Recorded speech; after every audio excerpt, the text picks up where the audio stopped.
સુરતમાં એક ચોંકાવનારી ઘટના સામે આવી છે, જેમાં 4 સગીરોએ ધોરણ 10ના વિદ્યાર્થી પર ચપ્પુથી જીવલેણ હુમલો કર્યો હતો. બહેનના એન્યુઅલ ફંક્શનમાં ગયેલા વિદ્યાર્થી પર હુમલાને લઈ ચકચાર મચી ગઈ છે, તો બીજી તરફ પોલીસે હાલ હુમલાખોર સગીરોની ધરપકડ કરી છે. સુરત શહેરના પાંડેસરા વિસ્તારમાં એક હચમચાવી દે તેવી ઘટના સામે આવી છે, જેમાં નજીવી બાબતની અદાવતમાં 4 સગીરોએ ધોરણ 10માં ભણતા એક વિદ્યાર્થી પર શાળાના ગેટ પાસે જ ચપ્પુથી જીવલેણ હુમલો કર્યો હતો. ભોગ બનનાર વિદ્યાર્થી પોતાની માતા સાથે બહેનના સ્કૂલ ફંક્શનમાં ગયો હતો, ત્યારે બદલાની ભાવના રાખીને બેઠેલા અન્ય વિદ્યાર્થીઓ તેના પર તીક્ષ્ણ હત્યાના 3 ઘા ઝીંકી દીધા હતા. ગંભીર રીતે ઇજાગ્રસ્ત વિદ્યાર્થીની સર્જરી કરવામાં આવી છે. આ હુમલાને કારણે તે આજે ધોરણ 10ની બોર્ડની પરીક્ષાનું પેપર આપી શક્યો નથી, જેના કારણે તેનું વરદ બગડવાની ભીતિ સેવાઈ રહી છે. આ ઘટનામાં ઇજાગ્રસ્ત વિદ્યાર્થીના પિતાએ અત્યંત ગંભીર અને ચોંકાવનારો આરોપ લગાવ્યો છે. પિતાના જણાવ્યા અનુસાર હુમલો કરનાર સગીરોએ ગુનાહિત માનસિકતા સાથે ઓનલાઈન સાઇટ પરથી ચપ્પુ મંગાવ્યા હતા. તો ઘટનાની જાણ થતાં પાંડેસરા પોલીસે તાત્કાલિક કાર્યવાહી કરીને હુમલો કરનાર 4 વિદ્યાર્થીઓને પકડી પાડ્યા છે.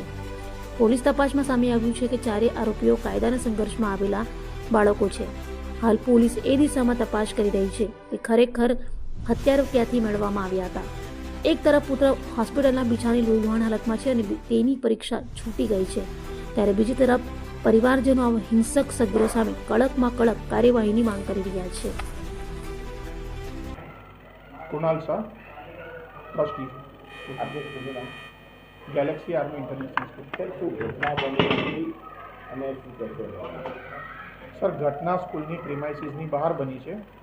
જે બાળકને વાગ્યું છે એ સ્કૂલનો વિદ્યાર્થી હતો, 10મા ધોરણમાં ભણતો હતો, પણ એની સ્કૂલ ક્લોઝ થઈ ગઈ હતી અને એની એક્ઝામ બોર્ડની એક્ઝામ ચાલી રહી છે અને એ છોકરાની સ્કૂલમાં એલાઉડ પણ નહોતું આવવાનું, છતાં પણ એ લોકોએ બહારની સાઈડથી સ્કૂલની બહાર આ ઘટનાક્રમ ઘટ્યો છે. હુમલો કરનારા વિદ્યાર્થીઓ કોણ હતા અને વિશે કોઈ જાણકારી આપી? સર એના વિશે મને માહિતી નહીં, પણ જેના પર હુમલો થયો છે એ સ્કૂલનો વિદ્યાર્થી હતો, 10મા ધોરણનો વિદ્યાર્થી હતો, શિવા કરીને છે. સર અમારી શાળામાં આવવા માટે મારી શાળામાં જ ભણતો હતો અને એના સિસ્ટર પણ અમારી સ્કૂલમાં જ ભણે છે અને એ બાળક એના પેરેન્ટ્સ સાથે કદાચ આવ્યો હોઈ શકે. હુમલો કરવાના કારણ કે પોલીસ તપાસમાં સામે આવ્યું છે. સર એ તો ઇન્કવાયરી પોલીસવાળા કરી રહ્યા છે.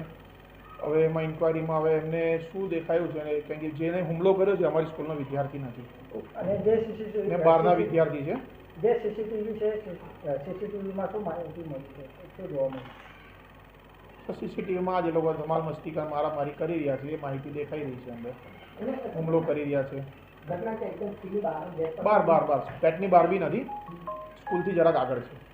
જે એક વિદ્યાર્થી હતા તમારા વિદ્યાર્થી જે ગેટના અંદર આવ્યો હતો, પ્રવેશ કર્યો હતો, ગેટની બહાર અંદર નથી આવ્યો સર.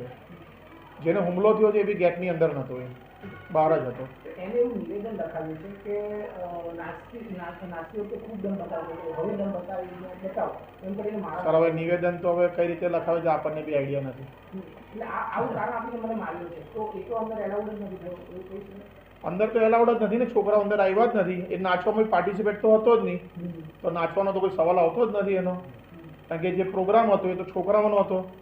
એન્યુઅલ ફંક્શન જે દરેક સ્કૂલમાં થતા હોય છે અને અમારી પ્રીમાઇસીસમાં અમે એન્યુઅલ ફંક્શન કરી રહ્યા હતા અને વિથ પેરેન્ટ્સ હતા, બધા બાળકો જ હતા એ, ને જેમનો પ્રોગ્રામ પતતો હોય છે એમના બાળકો અને એમને પેરેન્ટ્સ સાથે બહાર જવાની અનુમતિ હોય છે અને એની અમારી સિક્યુરિટી પણ પૂરી હતી અમારી પાસે.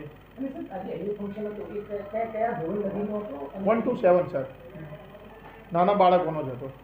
આ પ્રકારની ઘટના આપનો વિદ્યાર્થી છે અને કેટલી ગંભીર ઘટના કહેવાય, આવું રોકવી જોઈએ. સર આ વસ્તુ તો થવી જ ના જોઈએ. સૌથી પહેલી વાત તો એ છે, આ વસ્તુ બહુ જ ખરાબ કહેવાય છે સમાજ માટે પણ ને આપણા માટે પણ. આની તો રોક થવી જ જોઈએ.